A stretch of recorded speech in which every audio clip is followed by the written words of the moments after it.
Next Curve. Welcome to another episode of Next Curve's Rethink podcast, where tech industry thought leaders discuss the trends and technologies that are shaping our digital future.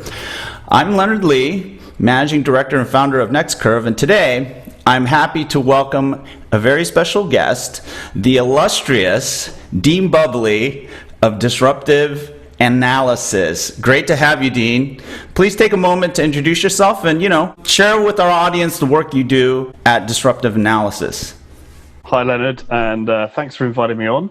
I'm an industry analyst for more than years than I care to remember. I've basically been a thorn in the side of various bits of the telecoms industry for quite a while. And so, as my company name suggests, I tend to look for areas where I have a contrarian opinion, and I advise a variety of service providers, vendors, operators, investors, consultants, and governments on what is going to happen and also what's not going to happen as well. And so a fair amount of what I do is sort of stress testing of business models, ideas, people's expectations and assumptions around technology adoption, particularly on wireless networks, but also more generally on areas of telecoms and things like edge computing, and in some cases also more general sort of horizon scanning and futurism to things like IoT and quantum technologies as well. I'll tell you, I follow your work.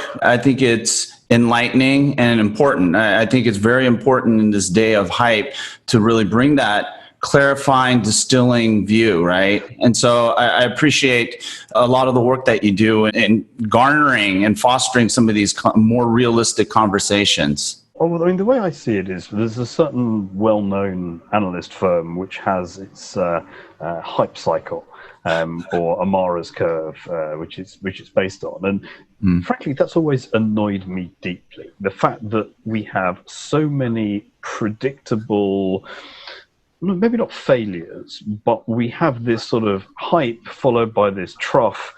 And frankly, I want to flatten that because I think in a lot of cases, it's possible to see second-order problems and opportunities in advance. And it annoys me. Often the telecoms industry tends to view everything sequentially and seems to get perennially surprised by gotchas, which frankly were obvious a year, 2 years, 3 years out. And rather than fixing them in advance, they wait for them to happen in reality. And now, to some extent, hype is useful for raising capital and building sort of marketing buzz, but I still find that level of sort of unrealistic expectation is unhelpful to customers, to partners, and certainly where you have situations such as we do at the moment with the pandemic, people are using assumptions that were based on flawed assumptions themselves from a couple of years ago. And having the ability to be dynamic and update your thinking, I think is really important. It's brilliant and well appreciated. So thank you for being on the podcast. I've been wanting to have you on the podcast for quite some time off of a number of topics that you muse about. Today, what we're going to be talking about, Dean, is 5G, one of your favorite topics, one of my favorite topics, one that needs a bit of that flattening that you're talking about, and specifically URLLC. And you did a really cool piece on it recently, and I think it was on your LinkedIn newsletter. It's a new one that you started, and it's called Dean Bubley's Tech Musing, right? Tech Musing, yeah. Yeah, and if you go via my LinkedIn, you'll find my articles that I've written, which are a part of that newsletter, or I'm Disruptive Dean on Twitter, and I link usually my latest newsletter article on my pinned tweet. Yeah, and you're a very prolific tweeter as well as a writer, right? So yeah, definitely follow Dean. He's a great guy.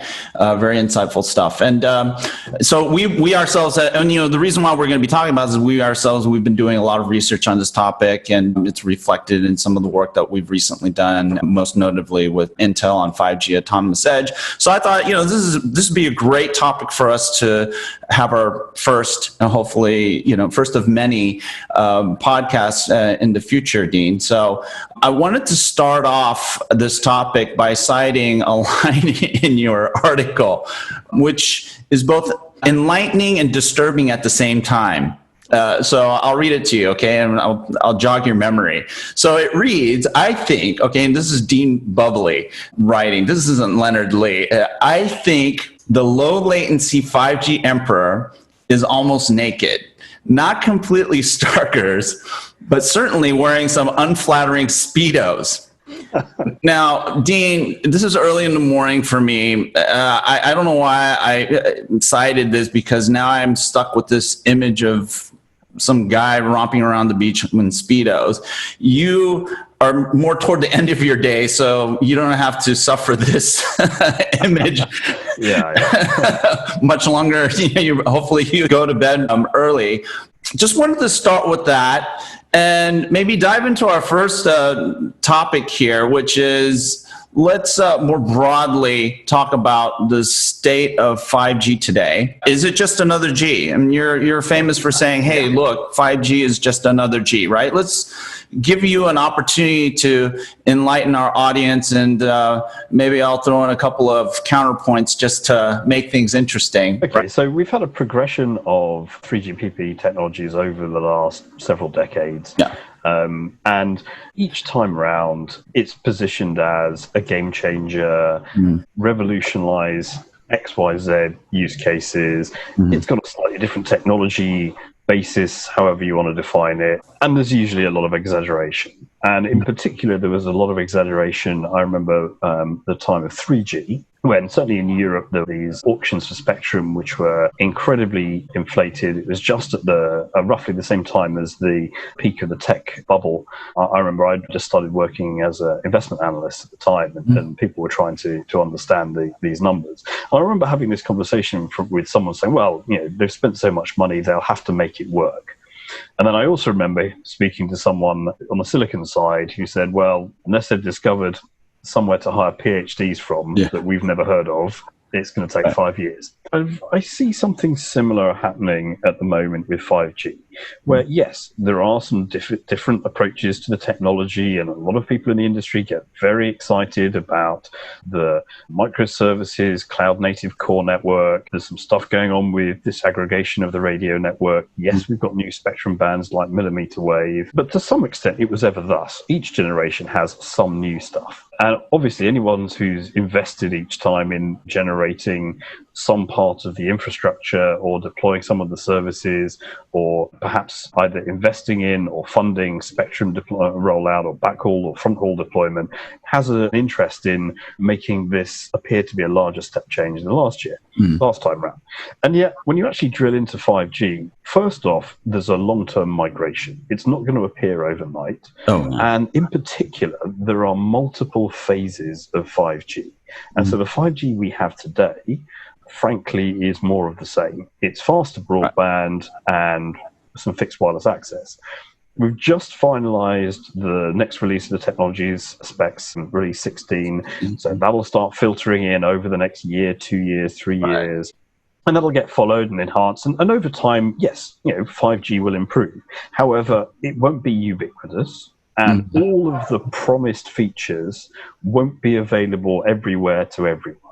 And I think to some extent, it's going to be islands of high performance, islands, frankly, which are still stuck on 3G or 4G or no G for some time. And so this becomes part of this sort of landscape. And over time, application developers will start to think of a world which is hybrid 4G and 5G, then maybe 5G primary, and then for a certain number of use cases and areas of geography, 5G only. But it's going to take a while. So there isn't this sudden step change. Yes, it brings new capabilities, but they're not going to be all of a sudden. And I think that there is some significant hype. And actually, there's a risk here that the hype around 5G has permeated through to other areas of the economy and politics, to the extent that the industry has, to be honest, written checks that it can't cash. And it's also created a bit of a rod for its own back, in that there are politicians, for example, who now believe the rhetoric that 5G is going to change the world, be transformative. I've had a couple of people say it's as important as electricity. right? Serious hyperbole. And the sort of trillions of dollars of GDP, all the rest of it. And what I can say is, frankly, if 5G is creating trillions of dollars of GDP, that implies AI is quadrillions. And frankly, we run out of zeros pretty quickly when we start talking about biomedicine and various other areas of technology. Yeah, I think we need a sense of reality here. It's important. There will be stuff you can do with 5G that you can't do with 4G. But at the same time, all the other goalposts are moving as well. So Wi-Fi is getting better year on year. Fiber is getting deployed more widely. It's part of the natural evolution of technology where things get better. And sometimes there's a new generation which has different underpinnings. Yeah. And so counterpoint, okay? Is that okay? All right. So one of the things that I think is a bit unique about 5G, early in the year, you dropped a bubbly bomb on me. You said, no, 5G is just another G. The point of view that I have on 5G is this convergence of IT and CT, the IT technology, CT, IT computing and deployment, these cloud-based deployment and technologies that are now starting to come in to the telco realm, right? And it's changing the way that we think about also communications in a lot of ways, because it's no longer just simply about bits and bytes. You have this other layer now that's being imposed on top of basic, interconnect. There's this compute aspect. So when you look at 5G and the specifications, you see MEC, which is not just enabling the new paradigm for the mobile wireless network, it's also enabling this fusion of what we prototypically think of as cloud computing with computing at the edge bound with the network, right? And so that's a trend or evolution that we see happening.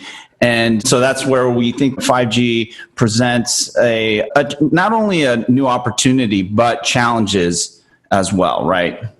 Well, I would say that that's correlated with 5G, and that's essentially aligns with the 5G era. So network function virtualization, NFV, has been talked about for at least 6-7 years now. Right. Yeah. There's been virtualization in various aspects of the fixed network, in various aspects of 4G network, there's cloud-based Wi-Fi controllers. So cloudification of everything is going on independently of a specific wireless technology. And if anything, that came first, and 5G is taking advantage of that. It's correlation, not causation. Right. But actually, if you look at, say, Open RAN and what's going on around Open RAN starts with 4G. If you look at what the Telco Infra project is doing, initial Open RAN deployments are 4G, not 5G. I mean, they're probably going to be smaller scale in 4G than what they may end up being in 5G. If you look at Rakuten's announcement yesterday, for example, right? That is, if you like, it's correlation rather than causation. It just happens to be something that's coming along at the same time. So yes, you'd expect that to be part of 5G because it's a sign of the times. I think there's room for different points of view, and I appreciate where you're coming from, and I totally agree with your point that 5G is really sort of a part of a continuum in the evolution of mobile wireless technology. Yeah, hopefully we can agree on that. Okay, so maybe let's talk about the next thing here, which is URLLC, or low latency, which is the topic of your musing. And maybe let's have a chat about why it's an important aspect of 5G and the 5G promise. The first to note is that there's this clunky 5-letter acronym, URLLC. And actually, it's worth noting that the UR, ultra reliable, and the LL, low latency, aren't necessarily one and the same thing. You can have ultra reliable networks without them being low latency, and vice versa. And I think that actually what we'll probably see is the ultra reliability becoming, and in particular, what's called deterministic nature of networks, becoming perhaps more important than some of the lowest latency measures. So there's various ways to measure latency of a network. Is it round trip time? Which part of the networks are you measuring from and to? Is it one way? Yeah, and so on. But the general story is that for accessing, whether it's accessing content or interactive applications, historically the cellular infrastructure has been slower than, say, a good fixed connection or even Wi-Fi, because of the number of steps in the chain, the number of boxes in the middle, and also in a lot of cases, if you are using a mobile device to access the cloud or the public internet, typically most service providers only have one or two interconnection points and peering points with the public internet that go via a data center full of all sorts of stuff around optimizers and DPI and other functions. If you are going to the average website, you've got to go all the way to your carrier's data center, which might in the US be the other side of the country, then out to the public internet, and then to whichever server you're going to. So, coupled between the radio network and the core network, and the transport network and the internet peering part of it, the round trip times can be significant. 100 milliseconds, sometimes longer.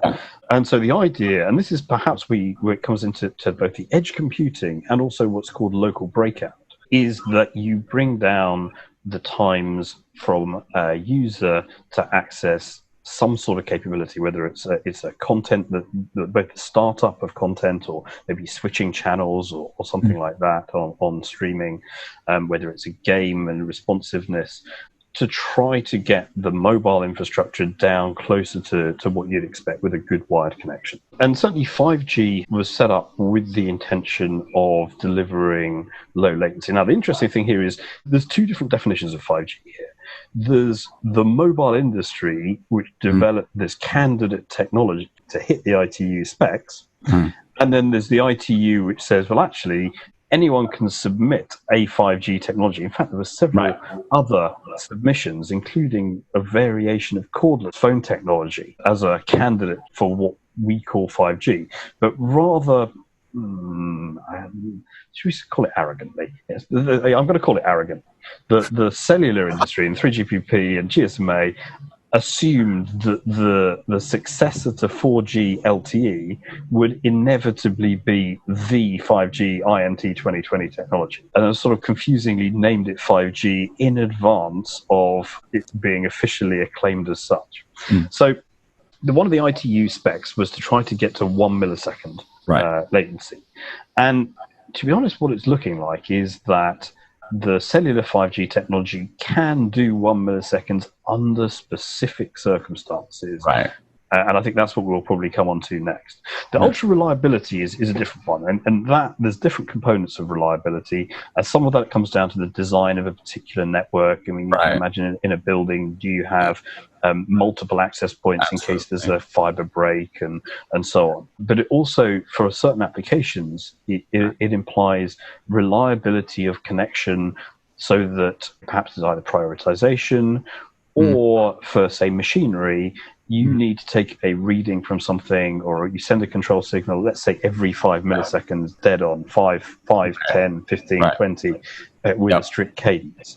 And that's been a real emphasis of various technologies over the last few years. And I think this is where, when people are talking about 5G having sort of this transformative potential across industries, I think a lot of it is sourced around this notion that URLLC is going to somehow make wireless more viable in an industrial context, right? In a lot of different industrial scenarios. I mean, certainly the use cases for low latency that tend to get advanced, or ultra low latency, tend to be industrial control systems, and then people talk about certain aspects of, say, vehicular usage and vehicle-to-vehicle communications, usually aspects of augmented or mixed reality. And then there's this phrase called the tactile internet, which is, at least in theory, the idea that you can have haptic control with a force feedback glove or something like that. Maybe remote control of vehicles as well. The other thing is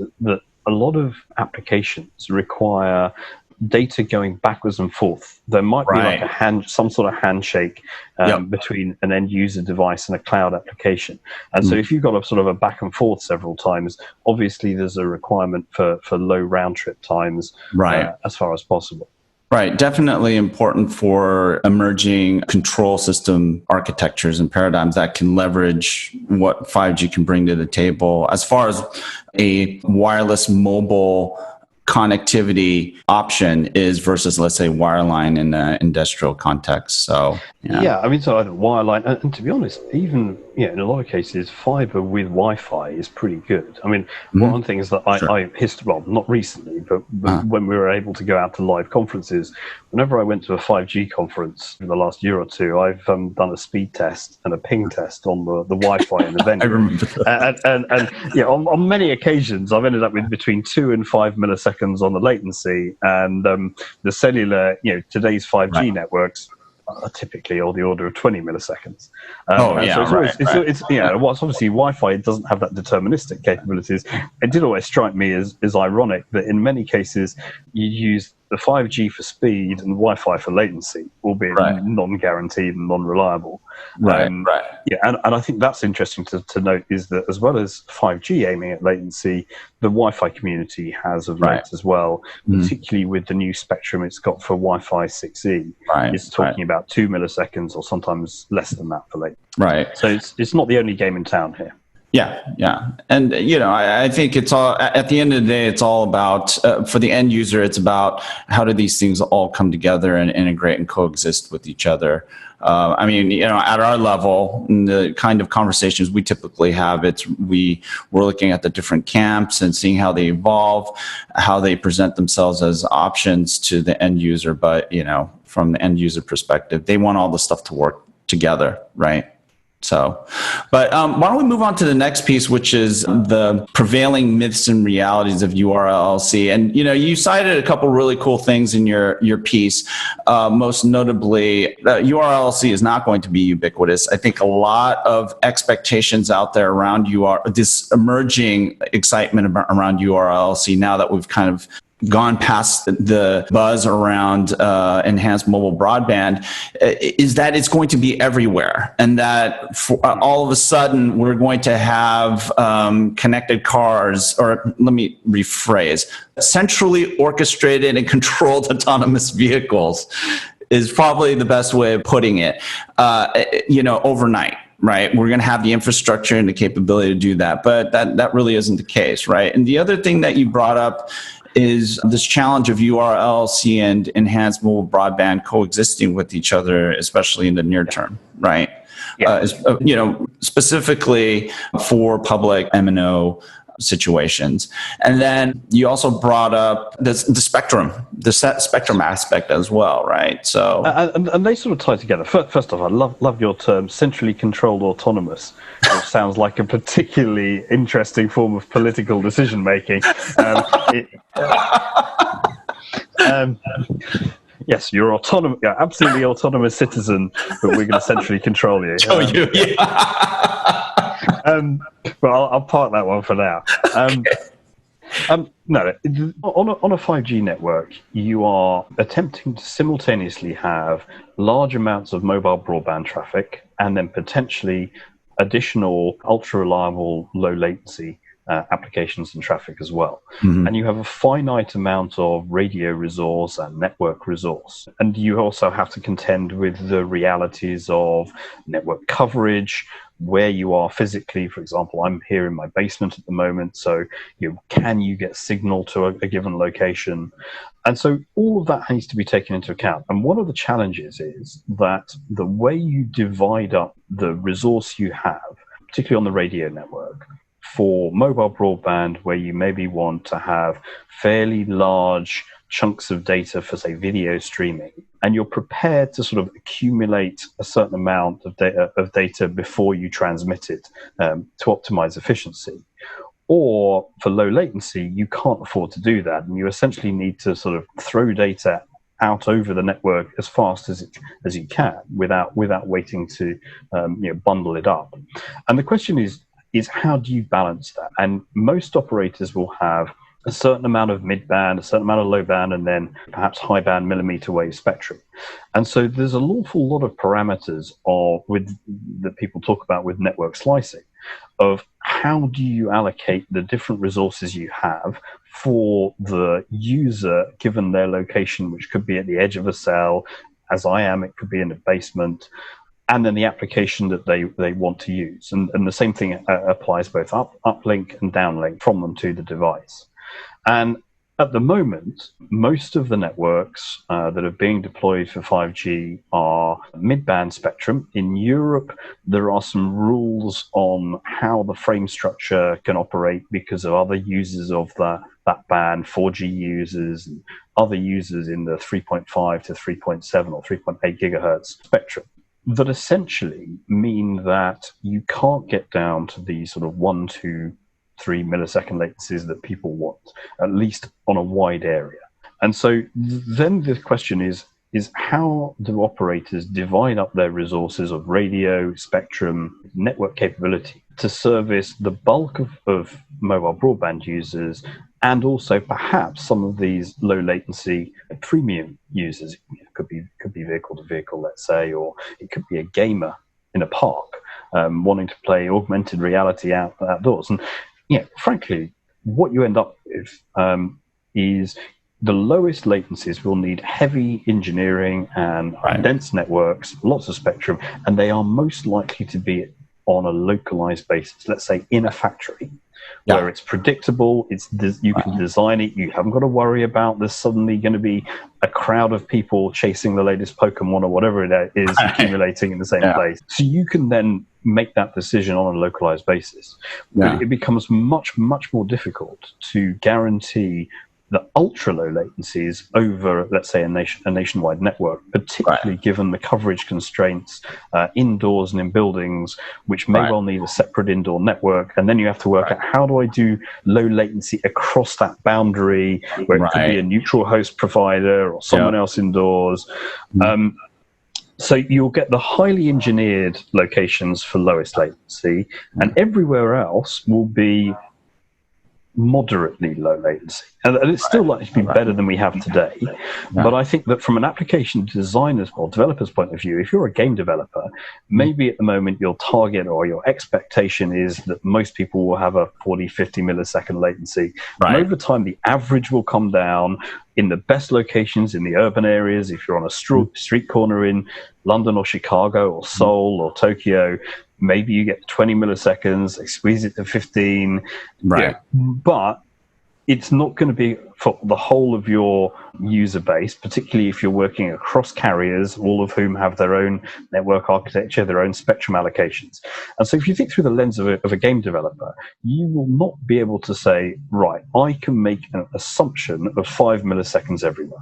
I totally agree, Dean, and that's what we've kind of realized through the research that we've done on the topic of URLLC as well, that it's going to be localized, probably where you're going to see the applications that are going to be able to capitalize on near-term availability of URLLC, probably going to be more in the private domain. And quite, the scenarios that you just described of the smart factory, maybe the smart warehouse, right? Hospital, it could be, but it's going to be localized. Right. It's not going to be the intercontinental, robotic surgery from the beach. Is that what you call it, from the beach, or was it? Exactly. I don't think that Speedos or no Speedos. Oh, just don't go there anymore. I'm done with the Speedo analogy. But you're right. You're not going to be sitting by the pool or by the beach. And reliably getting that sort of latency on anything.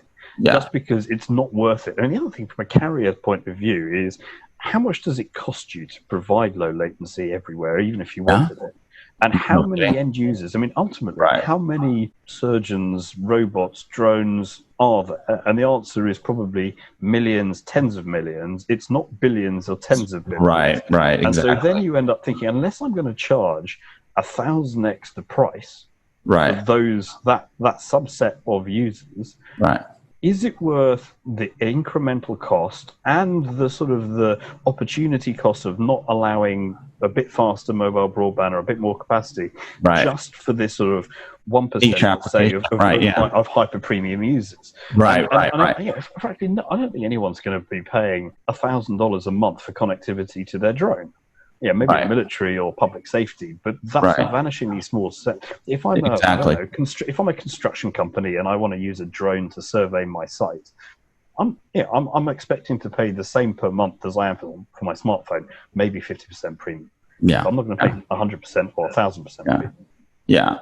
And, before we go on to our next topic, which we're kind of touching on right now, just wanted to clarify for our audience that when we look at 5G latency, there's really two. For URLLC, ITU specifies 1 millisecond as the minimum, requirement. And for enhanced mobile broadband, it's like 4 milliseconds. And the other thing to think about here beyond those is the type of spectrum you're in.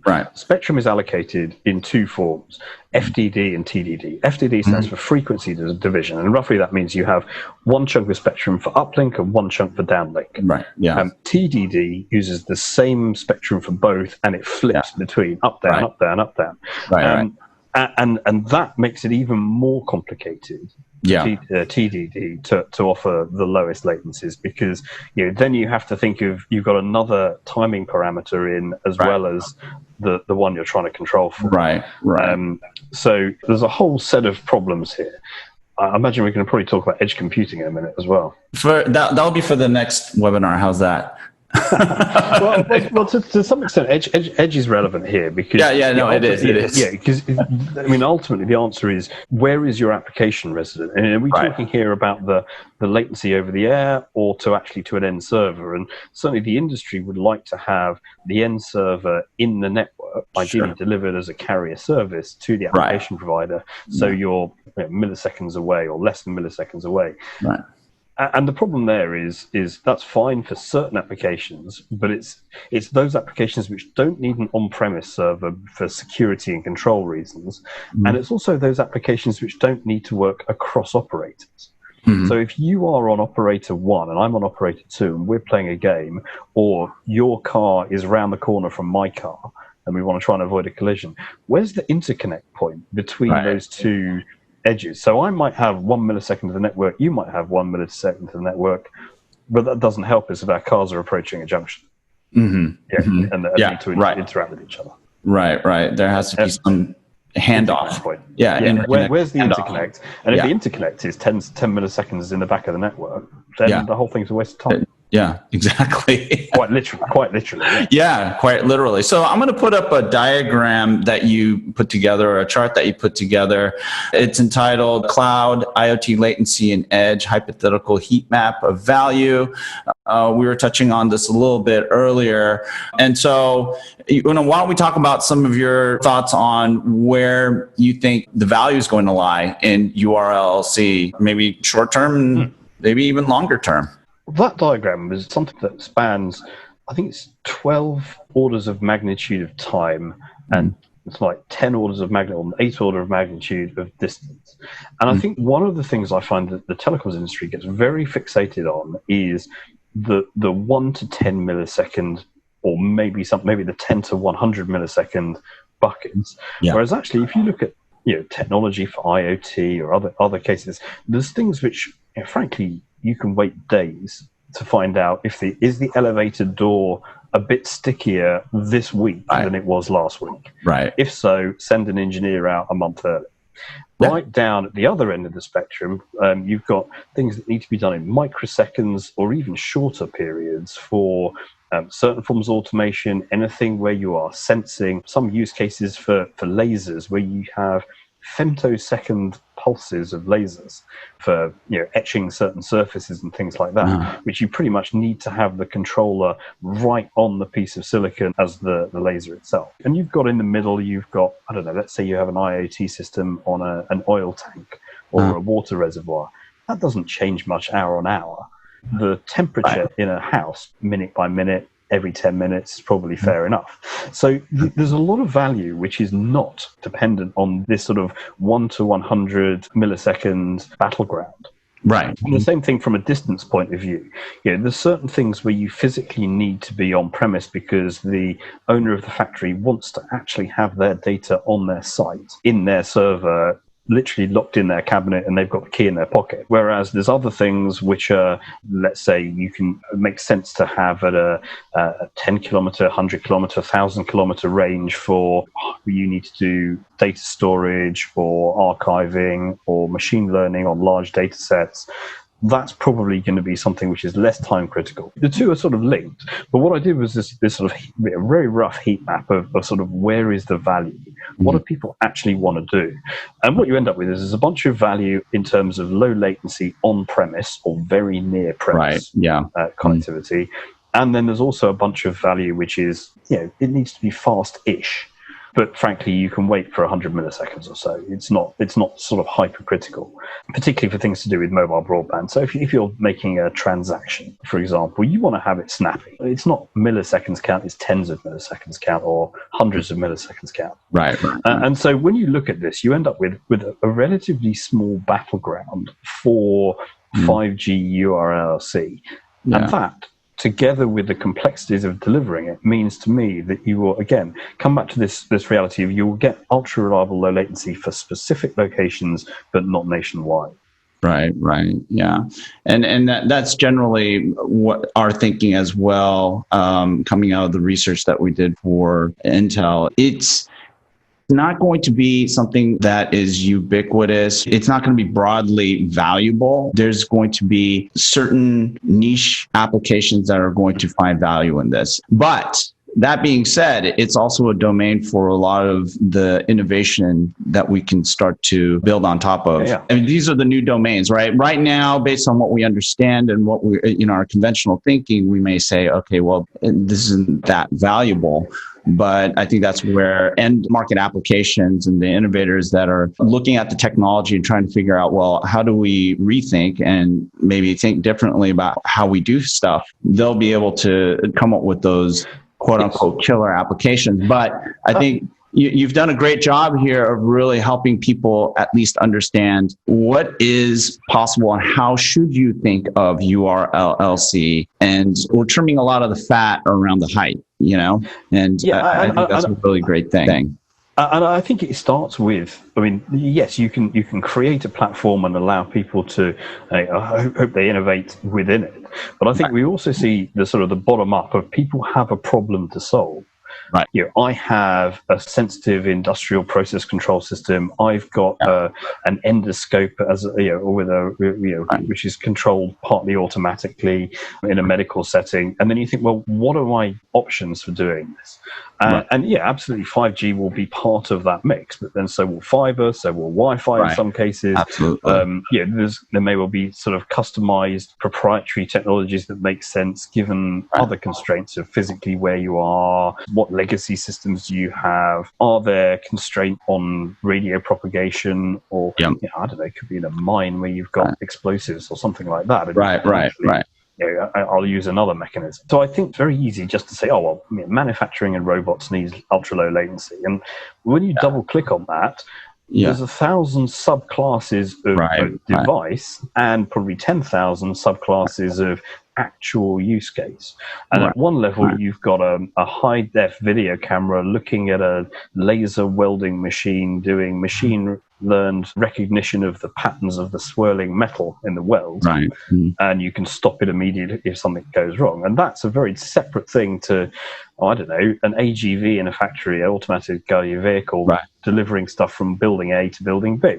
Right. And both, and so I think you really need to think, what are the specific characteristics? And you might well find in one part of the factory you've got welding, in another part you've got moving robots, and actually they require very different things in terms of the radio and the control. Absolutely. Yeah. Do you build two hyper-localized networks, or do you try to create a premise-wide network that can do both? Exactly. Yeah, and I think for the low, when you look at 5G as being sort of this tool in the toolkit, so to speak, the opportunities really lie in looking at the problems that you have today and figuring out, okay, well, how does mobile wireless connectivity change the equation? Right. Yeah. I mean, that's fundamentally because, you've listed all these other options like fiber, et cetera, et cetera. But if you look at it from a solutions architecture perspective and you look at how things need to connect and how you get to how you might be able to replace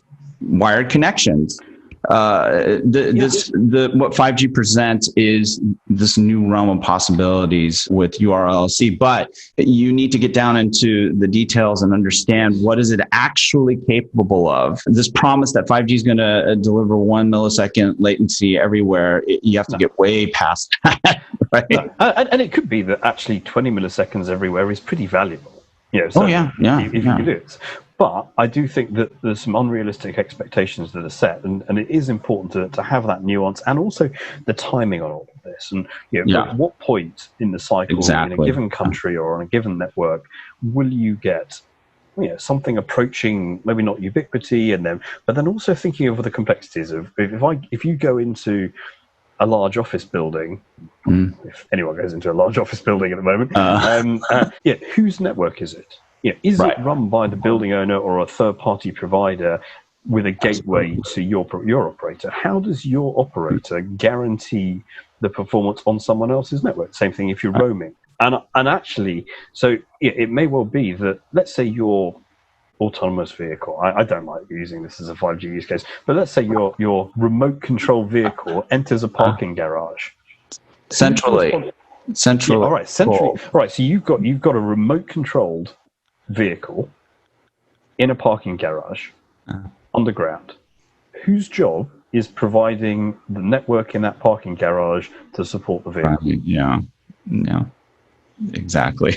And it may well be that on the highway, you can have laws like the Public Highway Agency, all the rest of it, but you're like 3 layers underground in the parking garage, and the car's got nothing. And so it will have to have onboard visual processing because, maybe there's Wi-Fi, maybe there isn't. Is anyone going to take liability if it crashes into the wall? No. Right. And so you need to think through all of the real world scenarios of where that application is going to get used or that device is going to get used, and what connectivity will be available. What happens if the connectivity gets switched off? I mean, I lost my cell signal last week for 4 days while they upgraded my local base station from 4G to 5G. Wow. Yeah.